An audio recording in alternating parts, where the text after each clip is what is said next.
Bonjour et bienvenue dans cette nouvelle vidéo. Je suis Cathy du blog MaindansLaTerre.com, le blog dédié à l'apprentissage de la sculpture de l'argile. Alors je suis ravie de vous accueillir dans mon atelier. Cela fait plusieurs mois que j'expérimente une technique à l'huile de lin, c'est-à-dire c'est une technique qui va vous permettre de garder vos sculptures si vous n'avez pas la possibilité de les cuire. Et je sais que vous êtes nombreux avec cette problématique, c'est normal. Tout le monde n'a pas un four de potier, une association ou un atelier près de chez soi pour cuire ses pièces. Donc en général ce que vous faites, c'est que vous achetez de l'argile sans cuisson, mais bon, l'argile sans cuisson c'est vraiment pas top. Je pense que vous savez de quoi je parle. Donc ça fait plusieurs mois que j'expérimente cette technique, donc dite à l'huile de lin, qui est donc une technique pour, on va dire, éviter la friabilité de la sculpture et la rendre presque, je dis presque, comme si elle était passée au four. Donc c'est une méthode intéressante, en tout cas qui peut être une méthode de transition en attendant que vous puissiez cuire vos sculptures d'une façon ou d'une autre. Alors, je vais vous parler de tout ça, je vais vous expliquer toute la technique, la méthode. J'ai mis des mois avant de comprendre comment tout ça fonctionnait. C'est une méthode qui est très longue, c'est sûr, il faut vous armer de patience, mais bon, comment remplacer, on va dire, l'alchimie et la transformation des hautes températures du four. Il faut être raisonnable, de toute façon, il faut toujours être humble avec la terre. Voilà, donc je vais vous expliquer tout ça. Avant, je voudrais quand même vous proposer de télécharger mon livre « Réussir ma première sculpture facilement ». C'est un livre que j'ai mis au point il y a 7 ans, mais en fait, tout est à l'ordre du jour. Tout ce que je dis dans le livre va vraiment vous aider à mettre les mains dans la terre. Si vous n'osez pas, si vous avez votre pain de terre et si vous ne savez pas comment faire, je vous offre mon livre avec grand plaisir. Alors pour le télécharger, c'est facile, il suffit de cliquer sur le lien qui s'affiche ou en bas dans la description. Vous recevrez ensuite un email avec votre lien d'accès et vous pourrez m'écrire, on pourra communiquer ensemble si vous voulez me poser des questions ou même en commentaire en dessous. N'hésitez pas parce que ça me fait plaisir d'être en interactivité avec vous. C'est pour ça que j'ai créé ce blog, parce que la sculpture de l'argile, quelquefois, ça peut être, on va dire, difficile. La peinture à l'huile, c'est difficile, mais la sculpture, c'est quand même assez technique, donc c'est bien d'avoir quelqu'un qui a déblayé un peu le terrain. C'est mon cas depuis des années. Comme ça, je peux répondre, en tout cas, si je peux répondre et vous aider, ce sera avec grand plaisir. Allez, c'est parti pour la méthode à l'huile de lin. Alors c'est vrai que sculpter l'argile, c'est génial, c'est pas moi qui vais vous dire le contraire, mais une fois que votre sculpture est terminée et sèche, eh bien vient se poser la question de la cuisson. Et tout le monde donc n'a pas une association ou un atelier qui accepte de cuire ses sculptures et encore moins un four de potier chez soi. Donc une fois que l'argile est sèche, elle devient extrêmement fragile et peut même s'effriter à la longue. Même si vous ne la touchez pas, elle peut vraiment s'effriter. Donc ça va dépendre de la terre, ça va dépendre de la, comment dire, si vous avez des parties toutes fines sur votre sculpture.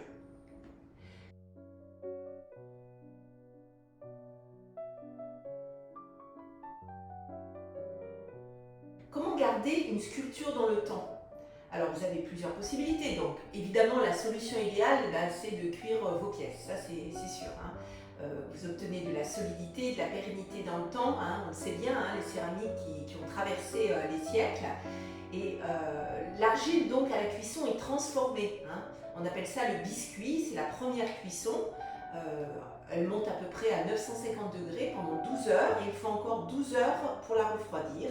Après vous ouvrez le four et là vous avez une sculpture qui est complètement transformée et qui peut se garder indéfiniment. Ensuite donc vous avez l'argile sans cuisson. Alors c'est intéressant, c'est une technique qui est intéressante, mais souvent elle est très onéreuse. Elle contient donc un durcisseur qui remplace en fait la cuisson.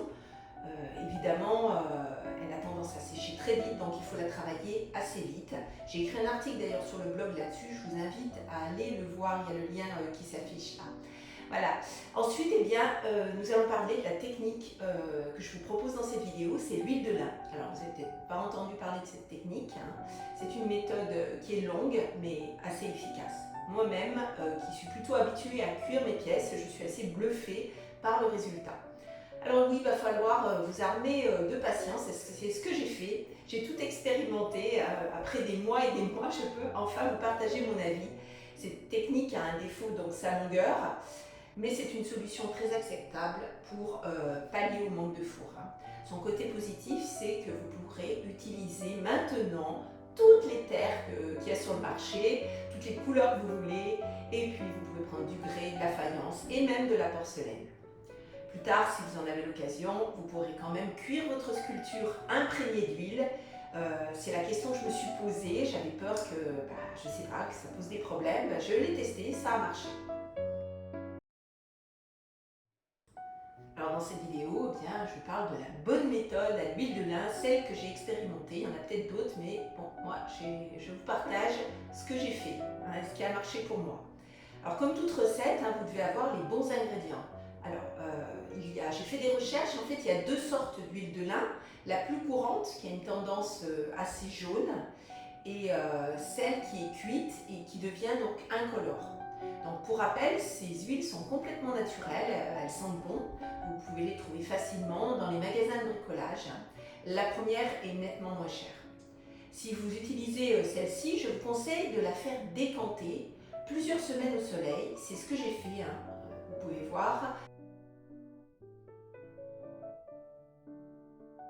Concernant le matériel dont vous avez besoin pour cette technique, bon, c'est pas très compliqué, vous avez besoin de pinceaux brosses.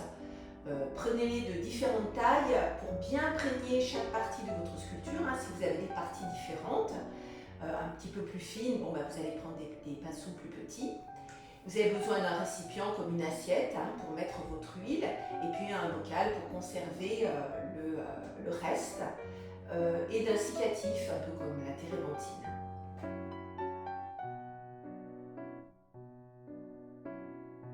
Alors l'huile de lin a deux inconvénients. Si vous commencez cette méthode, vous devez accepter deux choses. Donc comme je vous le disais, elle est très longue, car l'huile de lin met du temps à sécher, sauf si vous ajoutez un peu de cicatif, mais surtout il ne faut pas en abuser, parce que vous allez trop diluer le produit, et le but de cette opération est de saturer l'argile jusqu'à plus soif, saturer la terre jusqu'à plus soif. C'est ce qui va la durcir. C'est la superposition des couches d'huile qui va durcir la terre et la rendre donc moins poreuse et friable. La bonne nouvelle est que plus l'huile vieillit, plus elle durcit. Ce qui veut dire que votre sculpture sera de plus en plus dure et protégée au fil du temps. La deuxième, votre terre va foncer. Suivant la couleur de base, elle passera du marron clair, marron foncé, bordeaux, au fur et à mesure des accumulations du produit. Alors c'est pas très joli, mais j'ai une solution et je vous montrerai à la fin comment je fais pour corriger ce problème. Donc l'huile de lin, la recette par saturation. Normalement, vous avez devant vous votre sculpture complètement sèche et donc friable. Vous allez commencer par passer une première couche diluée avec un peu de cicatif. Donc moi j'ai utilisé de la térébenthine. Avec votre pinceau brosse, vous faites des gestes croisés pour bien imbiber la surface. Il est inutile d'en mettre trop, car plus vous en mettez, plus le séchage sera long. La terre est poreuse, l'huile va petit à petit obstruer les trous de la surface. Au bout de quelques jours, elle ne doit plus coller aux doigts, donc elle est sèche. Vous allez continuer ce processus répétitif en diminuant le pourcentage de cicatif. Il faut compter environ une vingtaine d'applications. Alors, quand je vous disais de la patience, voilà, c'est vraiment ça. Mais vous allez obtenir une terre avec une dureté satisfaisante. Vous devez saturer la matière de façon régulière. Le produit va être très vite absorbé dans les premières couches, puis de moins en moins, jusqu'au rejet en fait, du produit. C'est-à-dire que la terre en fait dégorge l'huile parce qu'il y en a trop. Donc moi j'ai utilisé une faïence, mais je pense que des terres très poreuses avec de la chamotte peut-être absorbent plus. Ça sera à vous après d'expérimenter. Le séchage sera plus ou moins long en fonction de la taille et de l'épaisseur de votre œuvre, de la saison, de la chaleur et de l'humidité de la pièce. C'est le processus d'évaporation de l'eau contenue dans l'huile qui va faire durcir celle-ci.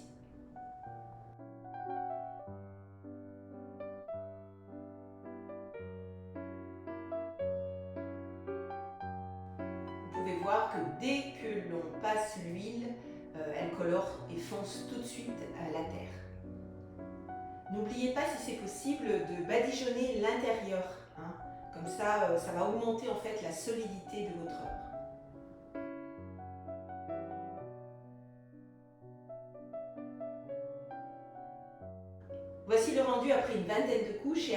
mois de séchage. Oui, je sais, c'est long, c'est long, c'est long. L'argile est stabilisée en surface. Elle est presque comme une terre cuite. Presque, hein. Seule la couleur pose problème. C'est vrai que c'est pas très joli.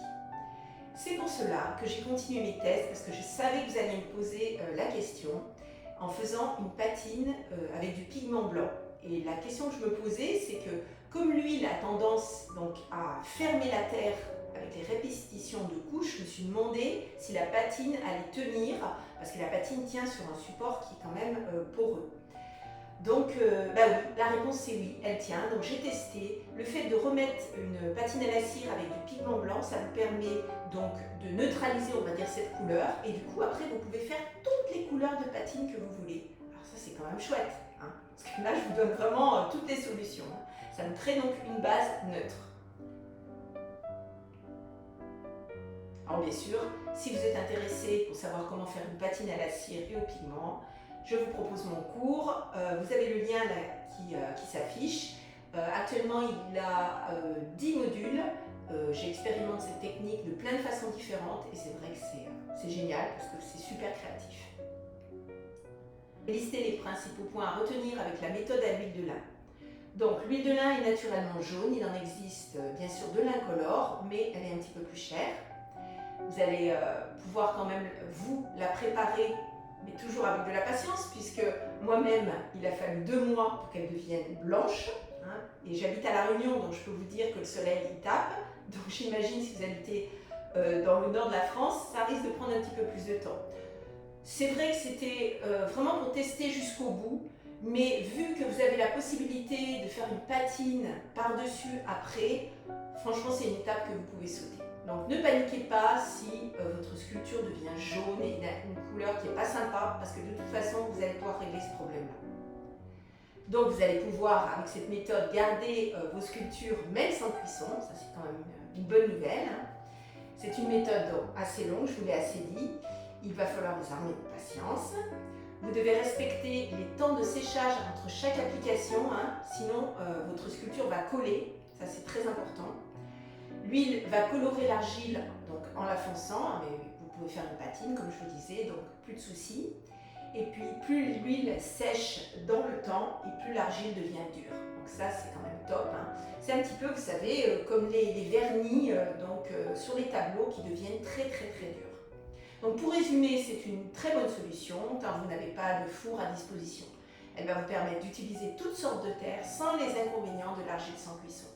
Une fois que votre huile est bien sèche, vous pourrez faire la patine que vous souhaitez. Il faut juste ne pas être trop pressé.